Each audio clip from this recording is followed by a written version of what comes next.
Okay, so let me ask you, how old is the Earth? Okay, so let's apply that principle. The historical record actually tells us. Yep.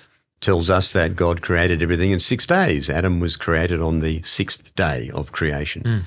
It tells us that Adam was 130 years old when his son Seth was born, and Seth was 105 when his son Enos was born, and then all the way down to Noah. And it says in the 600th year of Noah's life, the flood took place. You can just add those numbers up. They're all there in Genesis chapter 5. Yep. You don't have to be a rocket scientist to do it. It's straightforward. In fact, I get my grandchildren to do it as an exercise when they get to their 10th birthday. I'll sit down and we build a timeline of Bible history. Wow. And you'll discover that the flood occurred 1,656 years after the creation. And then you can follow on and discover that Abraham was born about 2,000 years after the creation. From Abraham to Jesus is about 2,000 years. We know that scripturally and also from history. And from the time of Jesus to the present day is about 2,000 years. So if you add those up, according to the Bible, and this is not my idea, here we are about 6,000 years after the creation. Now that's a bombshell. I mean, 6,000 years? Are you kidding me? Yeah, most people would say that. Yes. And look, I've got to be honest, when I realised that, it really did take my breath away. And I had to say, wow, Lord, there's got to be some evidence of that. But you know there is. Yes. There's enormous amounts of evidence for a recent creation. Yes. It's just that people don't know about it. But that's the sort of thing which is on our website. It feels like a big claim, and it feels like, well, a big claim, it needs some big support. Absolutely. So could you give us some of those? I mean, obviously people can go to the website and they can find out those. Sure. Creation.com/age, was it? Or 101? Yeah. Creation.com/age. Age, and you can go and see a whole list there. 101 evidences. Could you just give us a few of them to start us off? Absolutely. Before we continue, a quick heads up. Stick around until the end of the interview because we'll be offering an exclusive free ebook, the Creation Answers book, packed with biblical answers to over 60 important questions about creation, evolution, and the Bible. You won't want to miss it. Now back to the interview. There are various classes of evidence.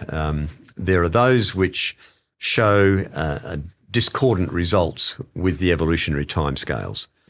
And then there are those which point closer to just a matter of a few thousand years for Earth history.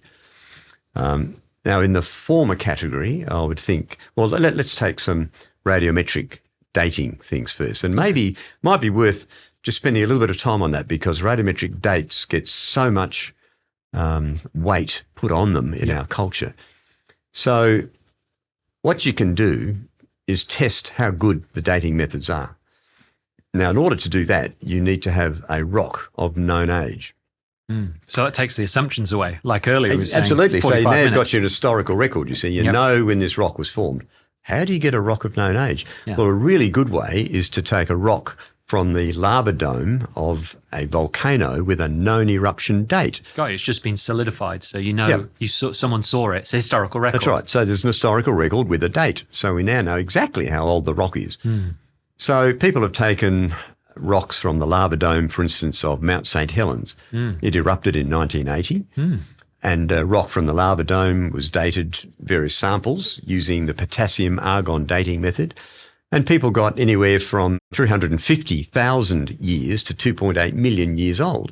Wow, and it was only 1980. Well, yes, and the rocks at the time were about 10 years old. Oh, right. So interesting.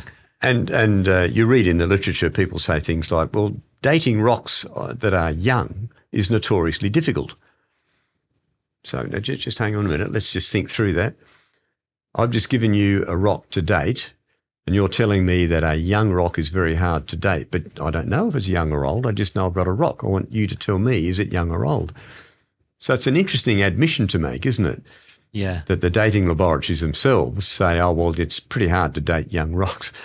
But the point is, you shouldn't get such an extraordinary range of very old ages for something which is known to be much younger. Yeah, got you. So I guess they're kind of saying, hey, look, the amount of daughter element is going to be very low because it's so young.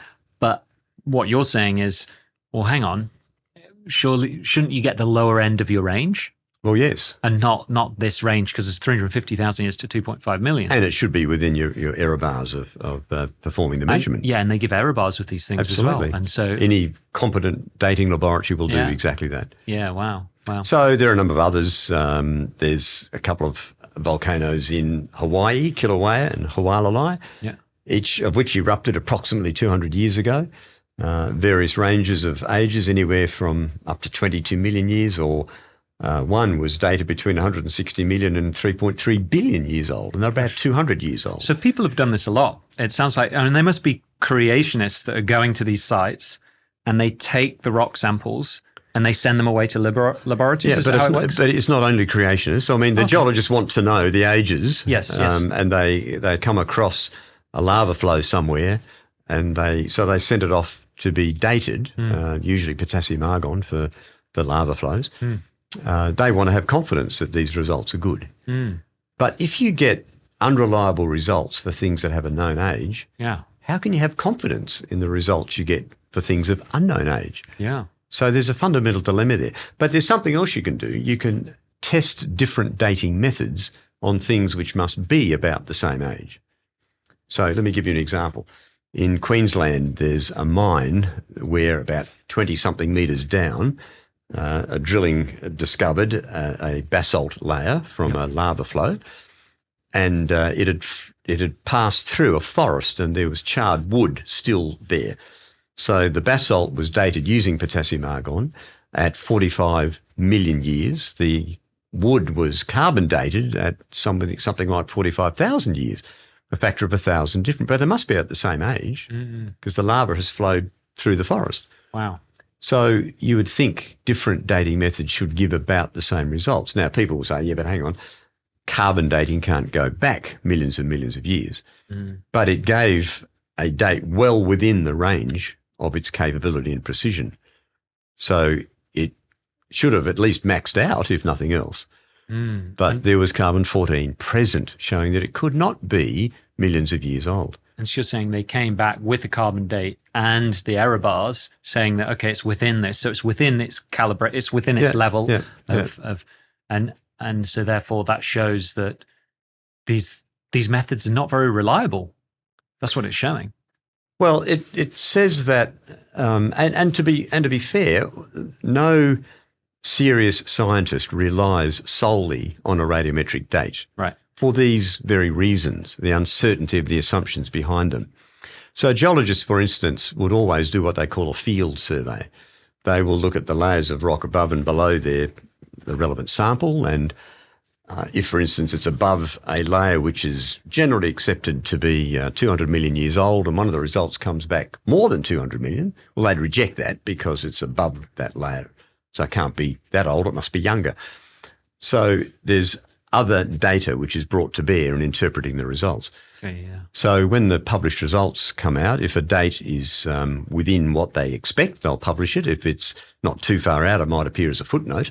But if it's completely whacked, they just drop it. Now, I'm not trying to be critical of scientists, because I am one, but what it reveals is how our belief systems work, because we filter all the evidence we get in accordance with what we already believe. If you've enjoyed watching this, you're going to want to check out the Creation Answers book, packed with biblical answers to over 60 important questions about creation, evolution, and the Bible. And if you want to get a copy of the free ebook, follow the link in the description.